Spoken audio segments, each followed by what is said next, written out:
things like that. Maybe you are a social media manager or a marketer and you're looking for something specific, and that's why you came on the call, whether it's resources or knowledge or whatnot.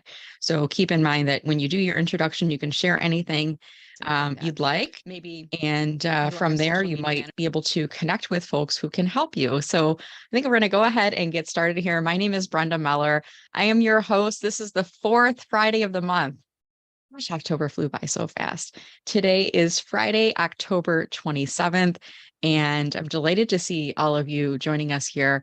This is being live streamed to YouTube, and we actually started creating a playlist for the fourth Friday series, which is focused on social media managers and marketers. Now, I'm not going to kick you out of the group here if you're not a social media manager or a marketer. If you want to surround yourself with those folks, you're welcome to come into these as well. And if by chance you're finding us for the first time right now in October and you want to watch the playbacks, I'm going to ask Julia, my intern who's joining us, if she could put the link to the YouTube inside of chat, as well as the link to the playlist, so you can watch past sessions in here as well. And those will be coming inside chat in a little bit. Chat will be pretty opened up and pretty lively for the call here today. And if you've been on any other of my calls, I will always encourage you to drop your introduction into chat along with any asks that you have. And I just put mine into chat to start us off. And this is something I encourage you to do anytime you're in a virtual session where the chat is open, because you never know who you're going to come into contact with. And if you can include your LinkedIn URL, including that HTTPS, then it's blue and it's clickable and people can invite you to connect. Now, I'm certainly welcome to connecting with any of you, whether you're joining us here on the Zoom, watching us on the playback on YouTube, or listening on the podcast. If you go to my profile on LinkedIn, Brenda Meller, Meller. Now I've got creator mode turned on. And if you do have that turned on, the default button on your profile is follow instead of connect. So if you want to connect with me, you can, but what you'll need to do is click on the more button instead. And then there'll be a drop-down box with a couple different options. Choose the one that says personalized invite, and then you'll get the option to add a note to connect with me. Okay, and I'm happy to connect with you. Just mention where you heard me from. If you're on the Friday office hours, tell me that. If you're watching it on YouTube, tell me that. If you're listening to it on the podcast, let me know that as well. And I started doing this slideshow in the background. I actually created this with the help of Julia, my intern, and it's a looping slideshow that we created on, what's the Google version of PowerPoint? Is that Google Sheets? I think it's, no, is that Excel? I always get confused on like, what's the terminology? If you know what it is, go into chat and type it in, because I'm blanking on like the technology. Google Sheets, Slides. Thank you, Sue. Google Slides. So we created this on Google Slides. And then what I do, that's going to be my first marketing tip for all of you. What I do is I create this as a looping slideshow, and I have this running in the background at the beginning of the calls. I'm going to stop it in just a moment. But inside here, I'm going to put any information that might be helpful for you. So as you're watching this right now, you're going to see a list of the upcoming Friday office hours, the different topics for weeks. You may have noticed the one, I don't know if I can go back in here. Oh, I can go forward, but I can't go back. So let me go to the one that says, I'm going to pull it up into regular view because it's not allowing me to get back. But I started adding in a fifth Friday topic. Now, not every month has 5 Fridays. We all know that. But on the months that do, I think there's like 5 of them during the year, 4 or 5, something like that. On the months that do have a fifth Friday, I added in an additional topic, and that's going to be tech check and tech tips. Now, we don't have a fifth Friday in the month of October, nor do we in the month of November. There's only 4 Fridays, but in December, there will be a fifth Friday. So that will be our first one. And I imagine it might be a small group to start. And if it's just me going solo, that's fine too. I'll cover some technology that I'm using, some frequently asked questions. I might even share, I've got a blog, and it's literally called, Hey, Brenda, what tech do you use? I'll ask Julia if she can find it and drop it into chat. I think it's on the website, Julia.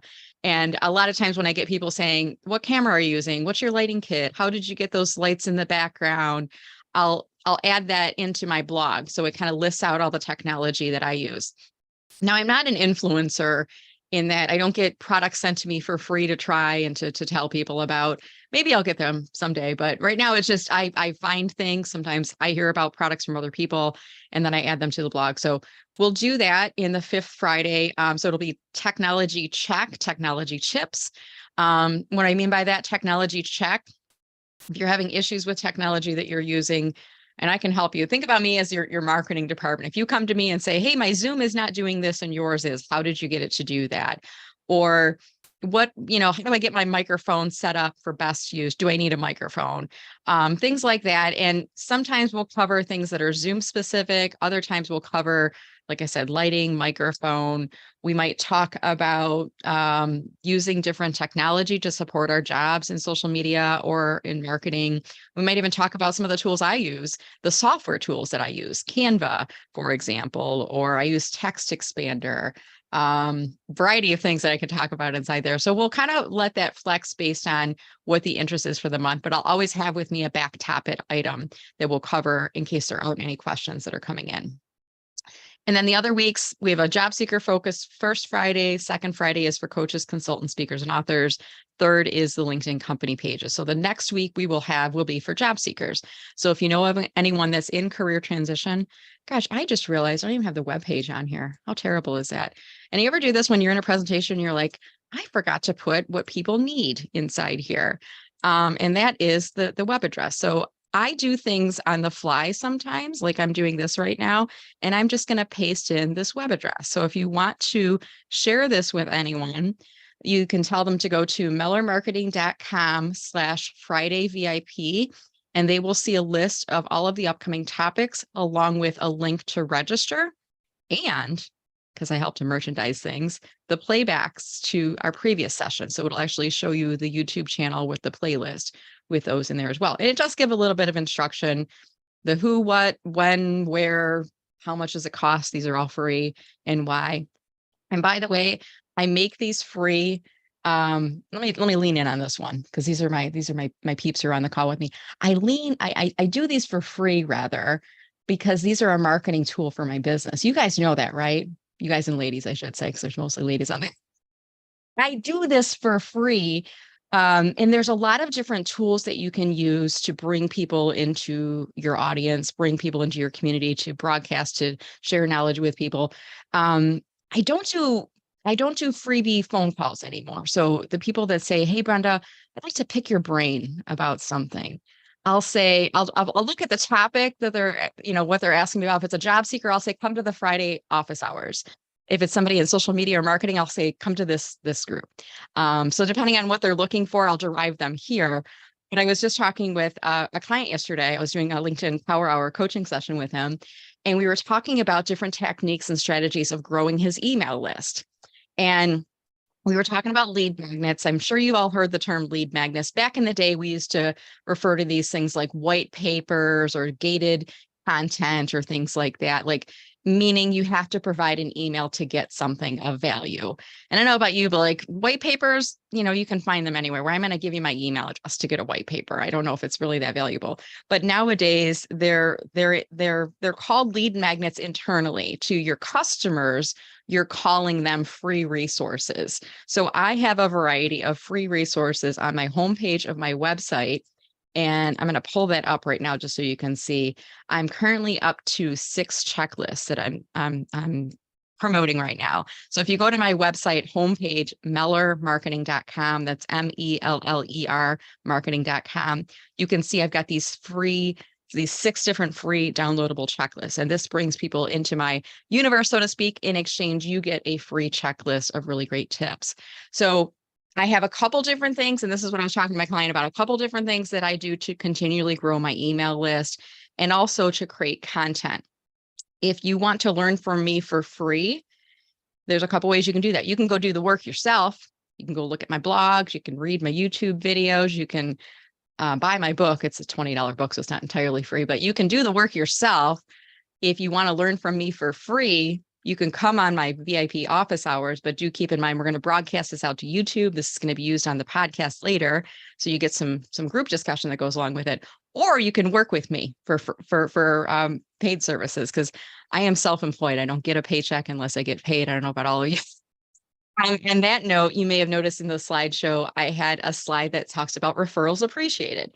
And part of this is like, instead of saying buy from me, right, I'm saying referrals appreciated. Hey, if you hear of anybody who's looking for these services, keep me in mind. So refer business to me. And I listed them out. one-to-one LinkedIn coaching and executive profile services, power hour LinkedIn coaching. I used to call this hourly LinkedIn coaching. And I started using the terminology that my clients were using. I would get off the session, they'd be like, this was like a power hour. It was so much information packed. It was such a great investment of my time. I'm like, ooh, I'm going to call it a power hour. So now I'm starting to call that. And I'm actually in the process right now of reconfiguring what those look like, and some new offerings will be coming there.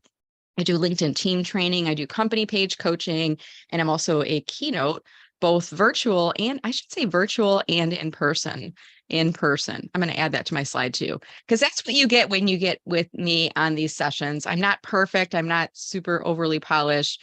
I am a real person, and I'm going to show you what you need to do. If you have a mistake on your slide, fix it. Like, fix it as soon as you can inside there. All right, so that's a little bit about me for our introduction. So now what we're going to do, I'm going to go around and I will ask each of you if you'd like to introduce yourself. I'll call your name in the order in which I see you. And if you want to pass, I'll give you a couple seconds and then we'll move on to the next person. So here's what we're going to do. We're going to go Sue Griffey, who came on first, followed by Anna, followed by Selena. And I'll ask you to correct me a little bit if I mispronounce that. So we'll go in that order. So Sue, would you like to introduce yourself?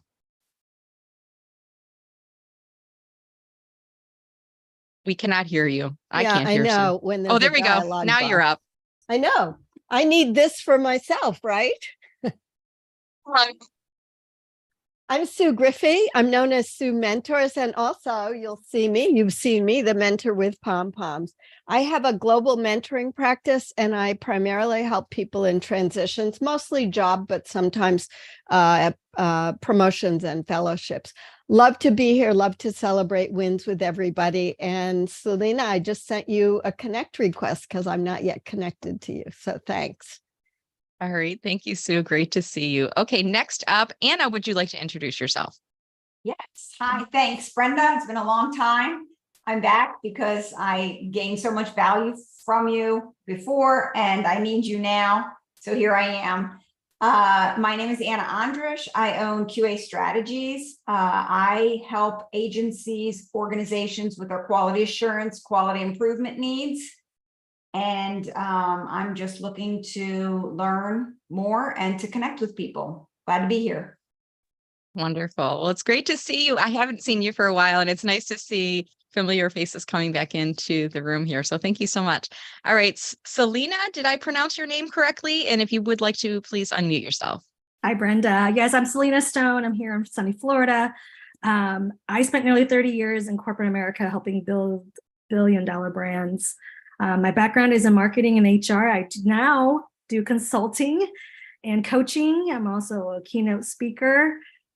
So 6 years ago, I took the big plunge, and like you, I don't get a paycheck. I only get paid when clients pay me. So I'm still on that holy grail to try to find like, what are the passive streams of income that when I need time off or take vacations or decide to take 6 months off with my son, I still have money coming in. So I'm on that quest. But I help other business owners do marketing and branding. And that's really where my wheelhouse is, especially with consulting services. But I'm in this weird universal void space. I'm rebranding, and where I'm seeing the challenges that not everybody shares their story, which enrolls people and captivates people. And the 5 minutes that transformed my business happened 4 years ago when I stood on stage. Anything and everything that could go wrong that day went completely disastrous. All the male speakers went over their time. I was supposed to talk about 20 minutes of social media, but I'd love to share that story because that's what I do now is I help you. Keep going, because I want to hear that story if you're okay with sharing it. Yeah. And we do have a smaller group, and I saw one question coming in from Sue, but part of the reason I do these calls is I want us all to learn from each other. And I'm like on the edge of my seat right now, like, what did you do? And then maybe we can also brainstorm together, because the reality, Selena, is if it happened to you, it's going to happen to one of us at some point. You know, I was at a conference recently and the morning session went long, and then the second session started late, and I was the third session. And it wasn't all male, but tell us what happened, and then tell us what you did. What happened? I will. But first, I want to acknowledge you, Brenda, because you are affirmation for me. Because I have so many male business coaches that tell me, don't give everything for free. You're giving too much for free. nobody sees the value. I'm like, no, that's my giving heart, because I'm like, I'm here to hold space for those who want it. Yeah. And I see a lot of people out of integrity saying what they want, but their actions and behaviors aren't showing that. So I acknowledge all of you for showing up today, because Brenda, you're holding space for those of us who are like, okay, am I on the right track? So Yeah. first of all, I just want to get that away. Oh, thank yeah. you. Yeah. So I didn't sell anything that day. I gave away my brand audit. And so I stood on stage, everything that you probably shouldn't be doing as a speaker. I'm not a polished speaker, by the way, but I share this from stage. I'm a human being. I make mistakes, right? I'm a mom. I have a crazy hair bun and big glasses. So that's me. I you know, I got out of the shower and threw mine back up in my clip today. So it's all good. So yeah, I stood on stage. I gave away 1,200 strangers my cell phone number. I said, if you're really serious about building your brand, I'm going to give away my time. Text me your name and number, and I'm going to call you back, and we're going to sit for an hour. And we're going to build out your brand in 1 hour. And you're not charging them for that? I wasn't at the time, because I didn't know what I was doing. But here's what happened. Now. But here's what happened. I ended up charging for my time, because I had a guy standing in the front of the stage before I even came off with his credit card. And he's like, I don't know what you're doing or what you're selling, but I want to work with you. But yeah, I had a decision to make in that phase. And this is where I have multiple speak topics. I had a decision to make that day. When you're faced with indecision and like paralyzing fear, what do you do? Right. And I heard God's voice, and he said, open your mouth. I had 5 minutes. So as a speaker, so your time got compressed from how long was it supposed to be to 5 minutes? I had a 20-minute presentation. I had 78 slides in my PowerPoint. Couldn't use my PowerPoint. Were you being paid, or this was unpaid? This was not paid. Okay. But here's how I made money. But here's how I made money. I gave away my time, but I charged them for the strategy, because once I gave them the strategies, now they're like, I can't do all this by myself. I know. Right. So yeah, that's how I made $10,000 in 5 minutes. Did you address, when you got up on stage, did you address the elephant in the room? Like, hey, this was supposed to be a 30-minute talk, and it's 5 minutes or 20 minutes or whatever it was. Yes, I did. Okay. I didn't mean to cut you off, but I said, how many of you know I cannot teach you nearly 30 years of marketing and branding in 4.5 minutes? I said, here's what happened. All these amazing speakers went over their time, and now I got 4.5 minutes to talk to you. I said, I'm not going to sell you anything, because you're already burnt out. I said, I don't have a book. I don't have a book. I don't have a coaching program. I don't have nothing to sell you today, but I am going to sell you on you actually taking action on your dreams today. I said, I'm a mom. I just quit my job. My son was 4 years old. He was sitting in the front row. They put a spot. Was he doing that? Yes, he was a little teddy bear, and he was waving to everybody. I have this on video. Yeah. I cried on stage. I said, this is the first time I'm sharing with you my story. I said, my father took his own life 12 years ago, and I have not been able to share this. I've been sorry to hear. Yeah. Thank you. So 4 years ago, I finally announced that I dealt with depression, postpartum depression, suicidal thoughts. My dad took his own life. I said, this stuff kept me stuck in fear, and I stayed in a marriage. I just shared my story, and I started crying. I was bawling. Yeah. And I just shared my story. And before I got off stage, the announcer had to tell people, please get away from the stage so we can bring the speaker up. But I collected all names and numbers, and I did. I made over 10 grand. I mean, and that's the success story that came out of it. What I love, and as a fellow speaker too, you got to address the elephant in the room. Hey, the time went wrong. And everybody's probably looking at their watch and going, we're supposed to end in 5 minutes, and we've got another 30 minutes. And they're getting antsy because they're like, I got to go. Yeah. I got to do things. So you let them know, you addressed it. And you probably, did you set the expectation? I'm going to cover this in 5 minutes. I'm not going to go over. Yeah. Did you say that in the beginning? Yes. So then they knew. So the pressure was off. They weren't like, okay, I'm going to leave because she's going to be in here for 30 minutes. And then you were able to successfully generate leads and convert it to business. I mean, hats off to you, Selena. Thank you. But here's the biggest key that speakers miss. I don't know if all of you are speakers. If you're not a speaker, that's an income you're missing out on. But if you need your cash register to ring, that's the fastest way to get money. If you need money, right, is get a speaking gig. And if you don't get paid for the speaking gig, I show people how to collect money on the back end, which is get the attendees list. You want, like Brenda says, it's build your email list. I help so many clients. One client, she was a single mom of 4, sent her first email out in less than 2 days over the weekend, Friday to Sunday. By Sunday, she had $17,000 in her bank account. That's wonderful. So what Brenda is saying is so true. Listen to her. So on that note too, I know that there are other speakers in the room, and I was just on another call earlier today. I belong to an organization called Innovation Women. I don't know if I know if the few of you are members. Is That's that how how we I met met each other, you. Selena? That's Okay. how we met. Yeah. And it's been a Were you while. on this morning's call? Yeah. Yes. Yes. Yes. Okay. So I was on, but I had a family thing come up. I had to drop off the call. But in the beginning, there was a woman who was talking about a non-paid speaking engagement. And the more she was talking, I was like, I think that guy reached out to me too. And it was a marketing organization. And I think they were short staffed or short on speakers. And he started like reaching out, and he reached out to Bobby Carlton, who's the head of Innovation Women. And she's like, hey, we've got the speaker board. And he was super excited, which is great because we have this great resource, but he wasn't going to pay the speaker. And I get the value, like you said, Selena, of getting in front of the stage and having an opportunity to reach your audience. Now I am at that point.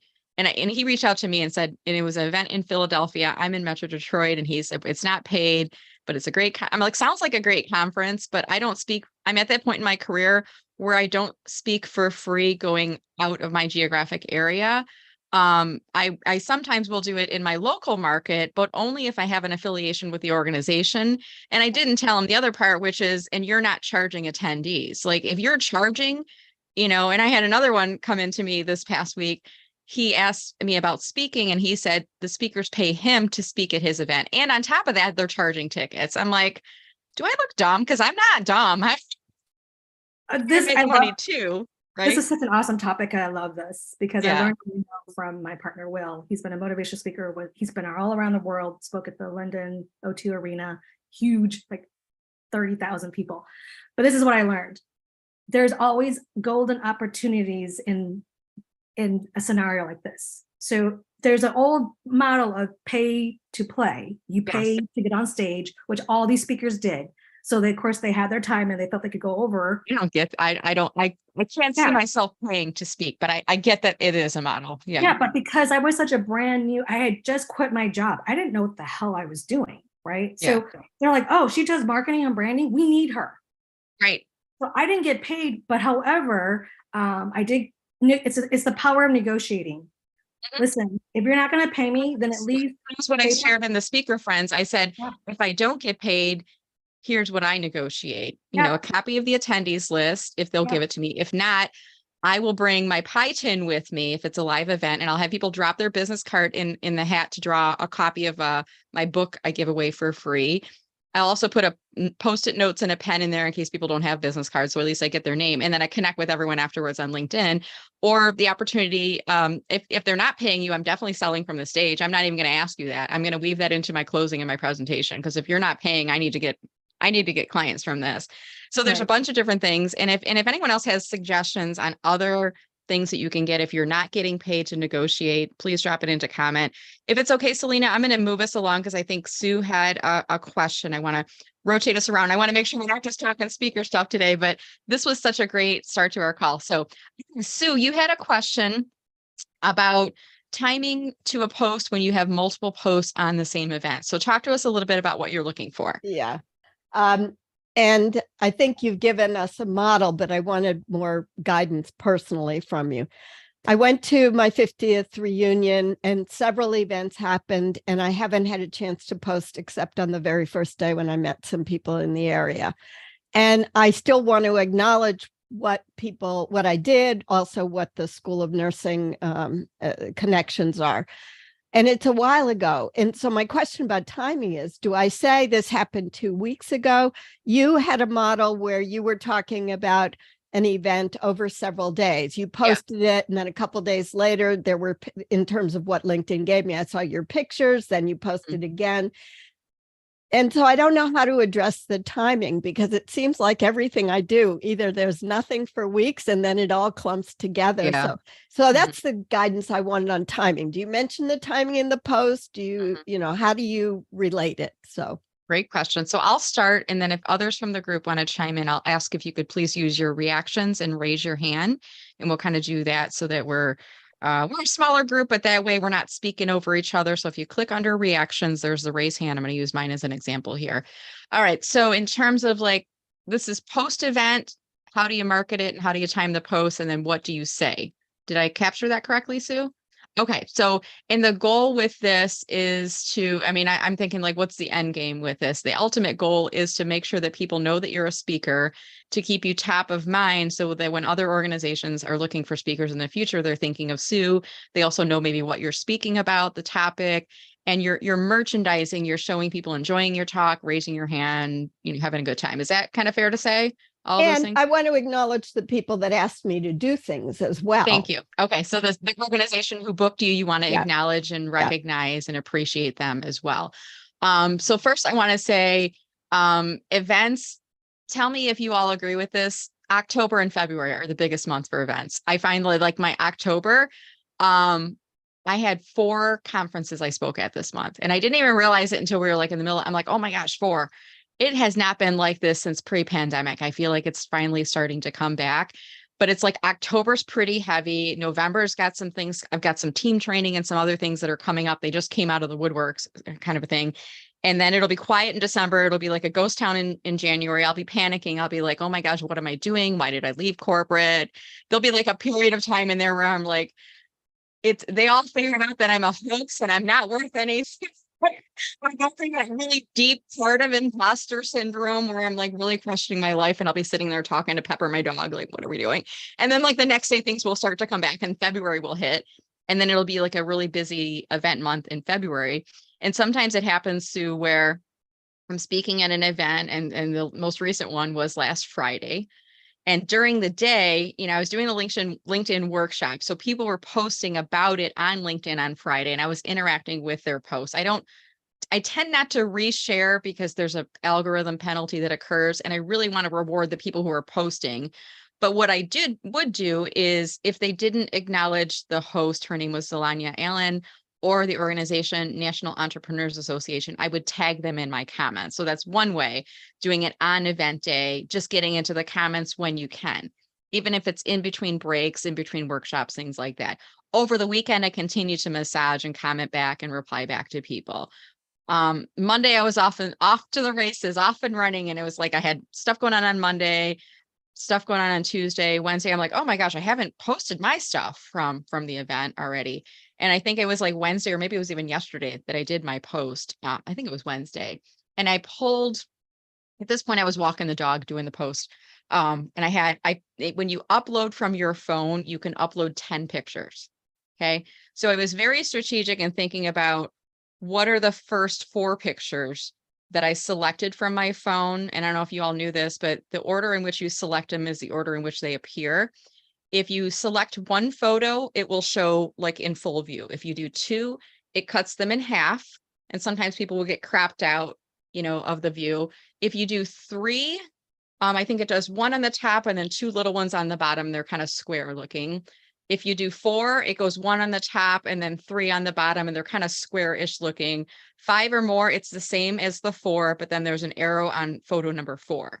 And you can do a maximum of 10.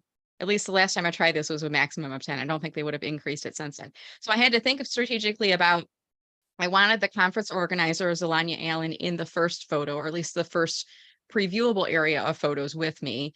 And then I didn't want it to be just me on stage for the other 4, because that looks kind of like you're patting yourself on the back. But I wanted to have me with attendees or other people in selfies or things like that as a part of the collection. And then I chose a total of 10 photos from the event to post about. So I don't think I said last Friday. I think I might have said the recent event. So going back to, do you say this was held October 2nd or October 21st? Or, no, just say a recent event. And you could even say, hey, it's been a busy month.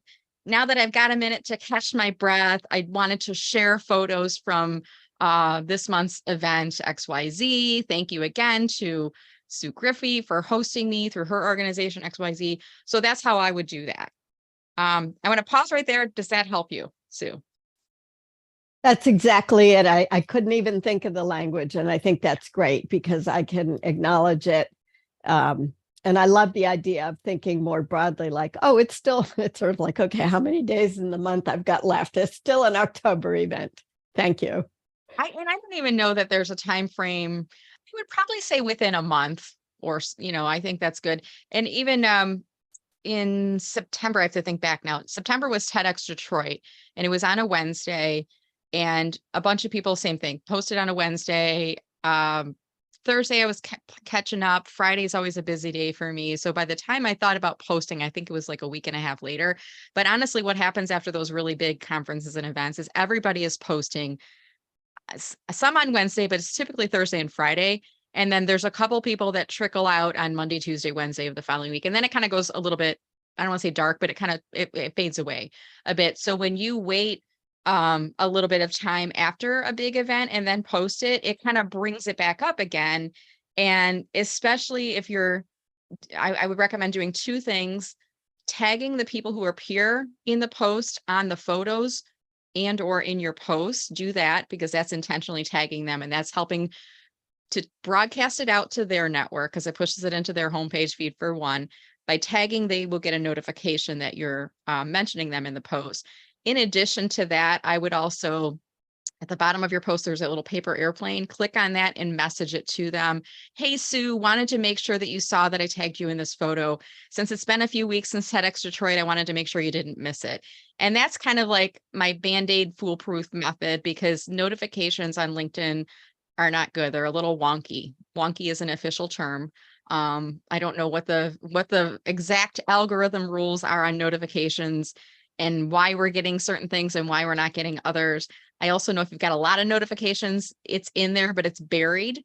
And if you haven't been on LinkedIn in a couple days, a week, a month, or even months, of time, you may miss it. So tagging them in the photo is good. Tagging them in the post is good. Messaging it to them. By the way, I don't know if you've noticed, I do this sometimes. I think the day that I was doing the walk with Pepper and I was posting the NEA, the National Entrepreneurs Event, the 10 photos, I tagged the people in the post, but then I was doing the body of the post. And by the time I got back to the house, I hadn't tagged the people in yet. So I will put at the bottom of the post, I will tag these people in the post later. If you know anyone in the photos, please tag them in comments. And the beauty of this is like people want to help other people. And they'll be like, oh, I know Tina Marie Woolfield, and I know Anna Andrich, and I know Annette Richmond. Hey, Annette, by the way. I know Becky Amble. So they'll tag them. Hey, we saw you at the event, or wanted to make sure you saw that you appeared here in Brenda's post. So they'll help me out until I can get on LinkedIn later in the day. And then I go back in and I add tags in. So feel free to use my techniques, to steal from my techniques from me. If you don't have time to tag everybody, just make a note about that. Running into a client meeting now, we'll add tags later, but if you see anyone in this post, feel free to tag them. That is a great way of building up community engagement with your posts as well. I do that, when I'm at events, I always tell people like, hey, if you share photos from the event, make sure that you tag people. Feel free to take pictures, share them afterwards, but like get your audience involved in it too. And that way it's not just a one-way effort. Does anyone have anything they'd like to add? I saw Selena's hand was raised. Did you want to add something to that, Selena, or a different question for us? I wanted to add, but I also have questions. Sure. Okay. So you want to add first and then we'll go to your question next. I would also add, sometimes reposting content or repurposing or recycling, however you want to call it, it's also a good tool. But like Brenda said, like there isn't a time frame you have to, like she said, at the events, everybody is bombarding the feed and it gets kind of lost. But I like to, after a couple of days, use past tense. I had the honor. Thank you so much. It was great to make friends, and leave a little, learning lesson or whatever that is at the end of your caption. But it's a great way to not feel so pressured to say, I got all these pictures and I didn't post them while I was at the event. Usually it's on the plane ride home, or when I'm home, it's like, I have to photo dump. So yeah, you could do it that way too. Yeah, brilliant. Okay, awesome. Thank you. All right. Thank you, Sue, for asking the question. We'll move on to Selena next, and I'll remind everyone, if you joined us a few minutes late here, feel free to raise your hand if you have a question, or if you want to be video off, that's totally fine. Just drop your question inside of chat, and we'll be going until 11 a.m. Eastern time today. All right, Selena, you said you had a question. What was your question? Yeah, so I'm in the middle of rebranding, and I have two very distinct audience types and client types that I serve. I'm getting a lot of advice from different sources, and so now I'm overwhelmed and I don't know what I should do. cleaning up my LinkedIn has been on my to-do list, and I want to do this in this quiet quarter before 2024 because I'm focusing on more speaking events for 2024. So I have corporate clients that book me for consulting. So those are my high ticket clients. Okay. They've already been in business and they have no problem with spending the money. But then I have another segment audience where these are small entrepreneurs, or not, I should say small business owners, entrepreneurs, speakers, authors, and consultants that, you know, I have a group program. It's budget friendly. So I am trying to rewrite my profile and my bio and all the things, which I do not enjoy doing for myself. Mhm, mhm. I will do it for my clients. I love doing that. But when it comes to my stuff, yeah, Yeah. I don't enjoy doing that. So I'm asking for advice, recommendations. Should I just focus on one client type and direct all my content to doing that? Or if I'm going to serve both client types, how do I create content that'll attract both? Or should I niche down? I get different Do answers. you know the answer to this question, and we just want you just looking for us to confirm what you want to do with it, or are you really like torn on this? I'm wondering. I'm really torn up because the Yeah, high paying okay. clients obviously pay the bills. Yeah. I enjoy it. Those are quick, fast, easy. You know, and it's a short project turnaround time for me. I don't Okay. mind doing that. But my passion and my heart, because I'm a female and we do this, you know, is I want to be able to pour into everybody else. And so that's where I light up and that's where I enjoy and I come alive a little bit. So I don't want to give that part up, but I'm in this weird, like I said, vortex of Mhm. should I make a decision and just pick the one, or how can I balance having the both and not have to feel like I'm sacrificing? Does that make sense? Okay. So here's what I would do. And when you were talking about corporate clients, immediately like a light went off in my head. Liz J. Simpson is somebody that I have been following for a while, and I signed up for her. She has I think it's a 3-day event called the Corporate Client Challenge. And then that leads into her program, which is called the Big Money Movement. Um, she helped me to level up my business. She helped me to do proposals better. She helped me to see the value in not sending out a proposal without a review call. You do the review call first and then the proposal gets sent out later. And even in the way that you structure the value of your programs and your pricing and things like that. It was a 1-year program I did with her. It helped me to elevate my business. And even though I'm not still part of the community, there's not like, I don't think there's an alumni element of it, but I just want to give her a shout out.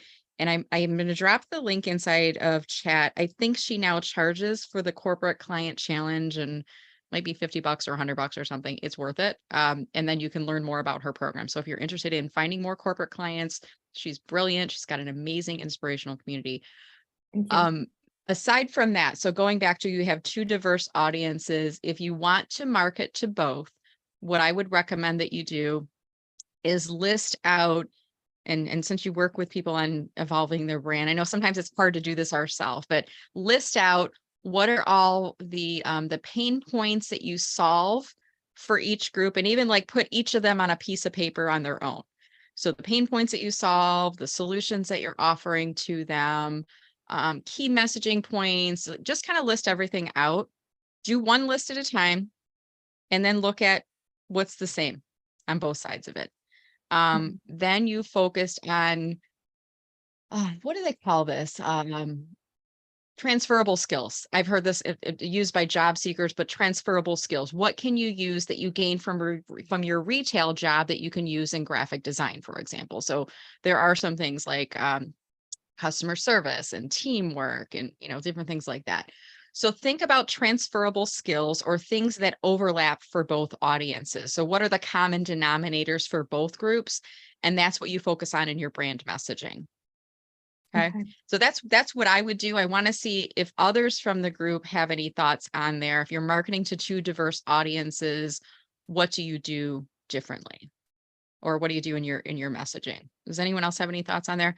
I open this up because I'm saying this is an event. This Friday event is for social media managers and marketers. So there might be other people that are thinking of other approaches in there. I'll open up the floor. Okay. Oh, go ahead. Becky has her hand raised. I know Becky does some marketing too. So Becky, what advice do you have for Selena? Well, this might not make sense because of the size of her business, but I will just mention it because when this is very commonly done in business. And in fact, when the publisher published my book, they also, that was sold to gift stores. Okay, so they had that market. They sold to Hallmark stores, they sold gift stores, Christian bookstores, all that kind of stuff. They had that nailed. When they went to Sam's Club, they did it under a different business name. So I'm just kind of wondering if it would make any sense for her. And like I said, it's harder to do when you're a smaller organization. If it would make sense to have 2 DBAs, one for corporate and one for the other, just as a possibility that then you have a distinct identity and you have a distinct market. Like I said, it's harder to do when you're like a solopreneur. However, it does then separate things. So And- just a kind of a thought. To piggyback onto that too, Becky, on LinkedIn, you can create multiple company pages, even if they're not a separate business entity or an LLC. If you look at my profile, for example, you'll see my company is Meller Marketing, but I also have another company page called Social Media Pie, which is the name of my book. And I have another company page for my podcast, which is called Enthusiastically Self-Employed. So even though those are still all under Meller Marketing LLC as a business, I have separate company pages for those, call them offerings, the book and the podcast, which allows me to put messages on those pages that is specifically tailored for that. So I like your thought there, Becky. Like, what if, Selena, you could direct people to different company pages on LinkedIn where it would be more specific to that offering? Another approach, and Becky, you just gave me another idea, is to create a group on LinkedIn that is a community of people that are surrounded by that certain topic. So for each of these Friday office hours calls that I have also created a private unlisted LinkedIn group. I'm going to ask Julia, my intern, to drop the link inside chat right now for today's group. So if you haven't already joined it, you can join it. In between calls, we can share resources with each other. We'll also put the YouTube link in there after today, so you can watch the playback from there as well. So a couple different ways that you could serve both of those communities. Does that help you, Selena? Yes, thank you. Appreciate The last one to add would be if either of these groups seem to be more of a Facebook group.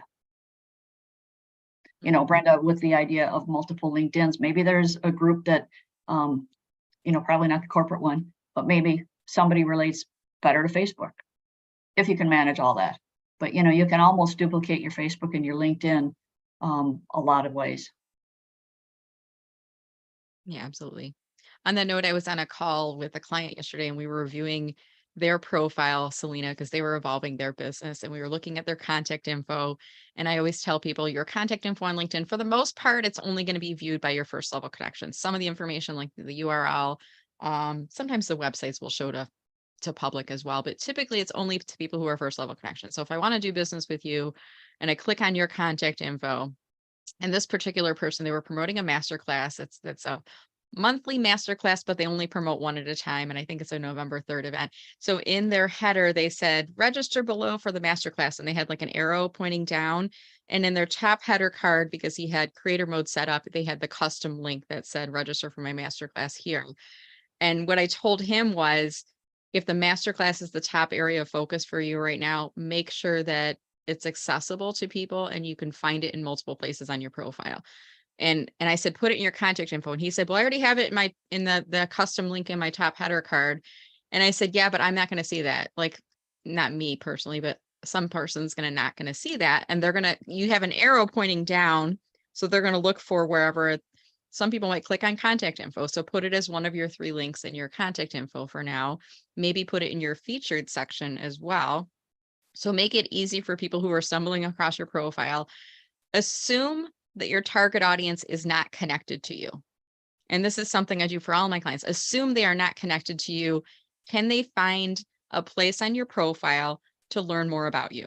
So that pretty much wipes contact info off. Let's just assume they're not connected with you yet. They can't see anything in there.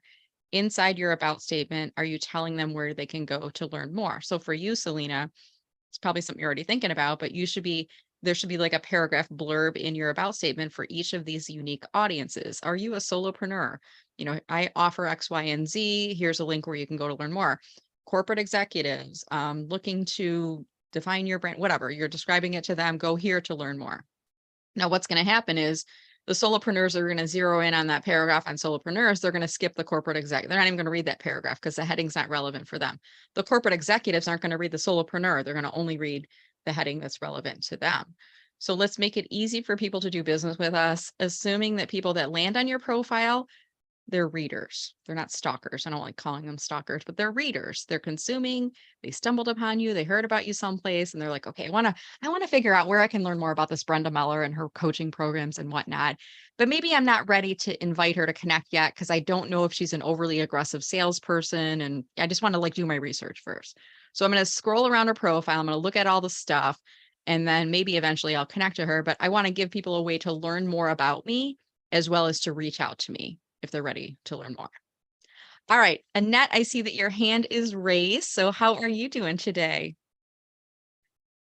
We cannot hear you. I know. I'm sorry. Oh, there we go. We got I it. have the loud barking dog, so I'm always muted. So, I'm doing pretty good today. Thank you very much. So I just want to mention, because I'm going through a similar thing right now, trying to figure out, to market to a couple different people and or different groups, I should say. And one of the things I will say, because I actually hired Brenda for one of those power hours, and believe me, I got like a power 3 days from that 60 minutes. And one of the things that she mentioned to me when looking at my contact information with like the different websites, and she recommended that I put my TikTok channel on there because I'm pretty active on TikTok and it might appeal to a different audience, which is something I never would have thought of. And so, I did add TikTok and as well as my company page and I don't know, maybe Instagram or something like that. But it's just, she helped me really think outside of the box, the little teeny tiny box. So I just want to mention that though, that adding those different ways that people can find me and learn about me, if they happen to maybe be interested in being on TikTok. So that's it. That's all I wanted to say. Now, since you mentioned your TikTok channel, Annette, could you put the link inside of chat for your For my TikTok channel? Okay. Yeah. Okay. Are you able to do that? I think you can. Can you grab it from another place? Yeah, I Or can. is it just Yeah, the ad because side? they have a desktop version anyway. So yeah, I'll do that. Okay, cool. All right. Okay. Good to know. All right. Awesome.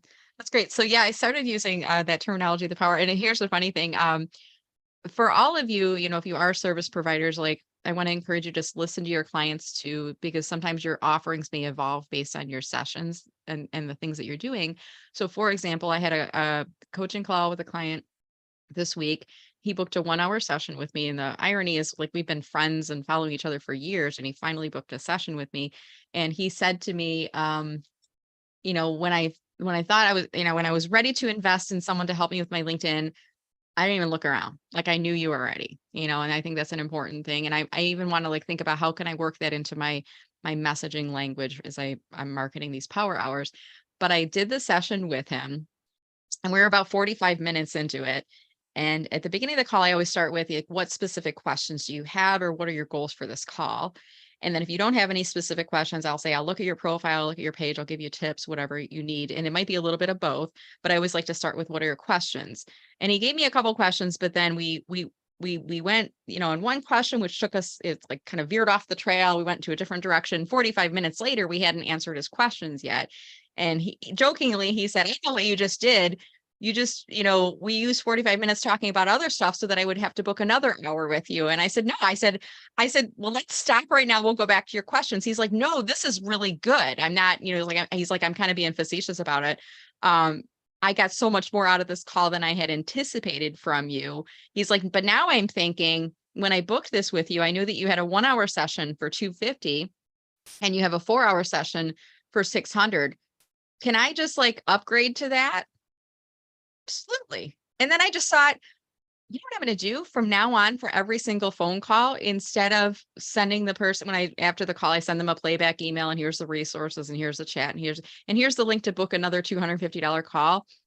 What I'm going to do is to say, here's the link to book another $250 call if you'd like, but alternatively, if you'd like to upgrade, you can do so for the next 30 days into either of these offerings. And right now I have 4 1 hour sessions for $600. So you pay the difference, $350. So for $350, you'll get 3 more sessions. I mean, why wouldn't you do that? Right? It's just brilliant. And then the same thing is the 10-hour session is 1,500 and the 20 hours 2,000. And as I was looking at this, I realized I had a math mistake in there. My 4-hour should have been 800 and my 10-hour was supposed to be 1,500 and my 20 was 2,000. It's the Costco 7-Eleven approach on pricing. So the more you buy, the lower the hourly rate. So it's like if you go to 7-Eleven to buy a granola bar, it's like $3.50. And if you go to Costco, you get a case of like 300 granola bars for $35. It's crazy, right? But the per unit price goes down. And I realized when I did the math on this, the 20-hour, if you break it down, is $100 per hour. The 10-hour is $150. The 4-hour is also $150. The 4-hour should have been $800. So I did a math mistake on it. You know what I'm going to do? I'm going to use this as content. I'm going to email my full list. I've got 4,000 people on my list and say, hey, I made a math mistake. I'm going to be correcting it soon, but I'm also relaunching this Power Hour. So I'm going to be using this as a conversational item to market my business. So I want to encourage you, all of us, we have learning experiences that we make. I don't like to say mistakes, learning experiences that we make. Use it as content, use it to talk to your community. And, I imagine when I push this email out, I'm probably going to get a couple people booking the 4-hour package because of the fact that I made a math mistake and I'm going to hold up to it, but I'm going to put a limited time frame in here. I might end it in the middle of November, maybe before Black Friday. I don't know, but I'm going to put an end date. Like this is only going to be available till X date. And then the pricing will go to what it should be, which is 800. So I'm going to try that. So maybe that gives you all some ideas and inspiration on that. All right, I want to see if there are any other questions inside of chat, or if anyone would like to unmute themselves, you can unmute yourself and we can address your additional questions in there. Thank you, Julia, who's been so great in the background at dropping in links and putting everything in there. I don't see anything else in there. Oh, special offers as part of the sub menu. So Sue Griffey, you said, are you talking about John Esperian? What were you referring to there? Is she still on? Oh, did Sue leave? She left. Okay, I can't find it in here, so I'm not sure who she was referring to. This is from September. Have you all noticed that this is happening now? If you do Zoom events and this is a recurring series, it pulls up the conversation thread from every other event. And I'm just realizing when I was looking at the date, Sue had a question and it was September 22nd. It's in the chat thread. I don't know if you all can see it. I think it's probably just in my view as host, but a little confusing nonetheless inside there. All right. So there was 2 of you who joined us a bit later and didn't get the chance to introduce yourself. So I'm going to end with giving Annette and Becky the opportunity to introduce yourselves. If you would like, feel free, unmute, tell us a little bit about who you do, what you do, keeping in mind there might be somebody in the audience who's interested in doing business with you or could refer business to you. So we'll go Annette first, and then we'll go to Becky. Okay, well, thank you very much. So I am just recently shifting my business from working with executives and entrepreneurs to working more with my fellow coaches and consultants and people like that doing content marketing. And I just will mention that this kind of started a year ago when I was sitting at a conference at lunch, and one of my colleagues was asking me about profile videos because we still had them then. And so I showed her, here's the app to download. I gave her some techniques, and I found that people more and more were asking me things like this. How do I do a slider? How do I do this? How do I do that? And so because that's more fun for me and really gives me joy and gets me excited, I have shifted my business to going in that area. So I want to thank you so much for the question today about serving 2 different client bases, because I still have a few of those executives that I want to grab here and there. So that's kind of me. That's what I'm doing. I'm excited to be launching a new LinkedIn Live and podcast in January because I am shifting my business. That's awesome. Well, I've been watching the evolution of your business, and it's interesting you talk about that. Selena was also talking about the evolution of her business. And I feel like to be successful as an entrepreneur, as a solopreneur, you need to continually evolve where you're at. And even if some of it is based on the market offering. I think also a bit is we get bored with what we're doing, like we want to like press ourselves to do more. And I heard Selena at the beginning saying, to have that recurring income coming in. So you're not always having to chase after clients. Like how can you build additional revenue streams that are coming in? So really important. And thank you for sharing that with us, Annette. All right, Becky, go ahead if you'd like to introduce yourself. Yeah, sure. Thank you for that. I basically do one thing and one thing only. I work with businesses that want to increase their revenue and profit. So I work in the B2B space. And like Selena, one of the things that I have done is I've segmented my market. And I've got a free Facebook group for small businesses under 5 million where I deliver content once a week. And the idea is then they'll get in there and go, oh, this is great. What else do you do? And then they would join the member group, which I haven't reactivated yet. I haven't had time to get that back in gear. But in the member group, that's where I take people one step at a time through their marketing plan. I do it in a group setting so they can afford it and I can afford to work with them because they're small businesses. And probably Brenda would probably agree with this too. Small businesses, I think, are more fun to work with, but they don't have much money to pay us. So that gets to be a challenge. And then the bigger clients, and again, I'm basically in the B2B space. I come out of med device world and have, worked with really exciting stuff like that. And so in my bigger clients, they're going to be 10 to 25 million on up, where they bring me in as their vice president of marketing to make sure everything gets done and that people know what they're supposed to do and all that. And I come out of the product marketing world, so I'm used to doing everything, or I shouldn't say doing it, but responsible for everything. And going and getting the ad person or getting the media person or whatever. So that's what I would like to be doing more of. And when I think about it, I think about the small group working with small businesses. That's probably the most fun thing that I do. And I thought, okay, I need 5 really good ones. I got my persona, my friend Lori, who's in my free group. And I'm like, okay, I want 5 more of her. Is Lori your persona or is Lori a real person? What? Is Lori a real person or is she a persona? Yep. Okay. Yep. And she would be a lot like a Brenda Miller as far as just a great attitude and a can do. And she's got great experience, big corporate stuff, this, that, she's written a book, just one of those people where you go, I want more of her. So she is an actual person. And then the other thing I've been doing, I've spent a lot of time in the last year working on artificial intelligence. So I'm kind of toying with the idea is, can I use artificial intelligence consulting as a door opener? Because everybody and their brother wants to know how to do it. And a lot of people are freaked out over it. And I thought, dang, I just put together a 75-minute presentation for the people I work with in the consulting firm. So I thought, okay, I want to see if they can give me some feedback and see if there's something. And I've reached out to some banker friends because I have a lot of connections in the finance world and said, hey, how about we do a lunch and learn? Here's the topic. I'm available. And one of my friends says, well, you have to make them pay you to come and do that. I'm like, oh, yeah, good idea.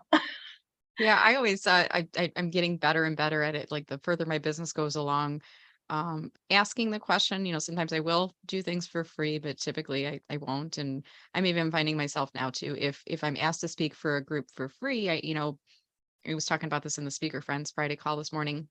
I will typically I won't travel and speak for free. If I was planning on going to an event anyways, and I'm affiliated with the organization, then I may speak for free, but I'm going to collect names or get something out of it. But locally, if I'm speaking for free, if I've agreed to speak for free, I no longer do a slide deck. And I had like an epiphany recently about this. It was the day before I was doing a free presentation to a job seeker group. I'm affiliated with the client who is paying me for some work, so I couldn't say no to it necessarily. But a few days before, I was getting ready and I spent probably 2 hours working on the slide deck for it. In addition, I did a 1-page handout that I went to the event. I showed up that day and it was a smaller group than I had anticipated. I think there were 6 people in the room. And these were all people who were unemployed and out of work. And, I have not seen any of them reach out. I don't think they'll reach out to do business with me. I really think these were not the ideal type of people that will turn into clients for me. It was a great group. I'm planting seeds. It's all that. But then I'm driving back. And that's another thing. It was a 45-minute drive there. I got stuck in rush hour with construction. So it was actually an hour and a half drive there, 45-minute drive back. So if I total up all of the time that I donated and used to support this free event, and I multiply that times my hourly rate, I lost a lot of money doing that. So I got angry, but with myself. Why did I agree to do that? Why did I do a slide deck? I could have just as easily done a handout. We could have made it more interactive Q&A. I could have said, let's do it virtually, because they actually had somebody joining virtually. So I could have said, I'm going to join virtually instead of driving out in person. And I was not mad at them. I was mad at myself for not thinking through this. But at any rate, I want to start to close this off here because we're at, actually it's 11:02 right now. And I want to thank everyone so much for joining. If you have not had a chance to download the chat before you leave, I want to highly encourage you to do so. That way you can get introductions from folks who are on the call, as well as a couple of the additional resources and links that we shared. Reminder, we're doing these every Friday. Next week, our topic is for job seekers. So if you do hear of anyone in career transition, what you can do is, this is what I tell my job seeker group to do. If you see a post on LinkedIn and somebody announces that they are looking for work, struggling to find a job, looking for resources, you can kind of wink to me by going into the comments and say something like, @Brenda Meller has resources that may help. You don't have to say she has a Friday group and it's free. Just do @Brenda Meller has some resources that may help. It's kind of like you're winking to me. I'll get a notification and I'll wink back and I'll say, thanks for tagging me in, Anna.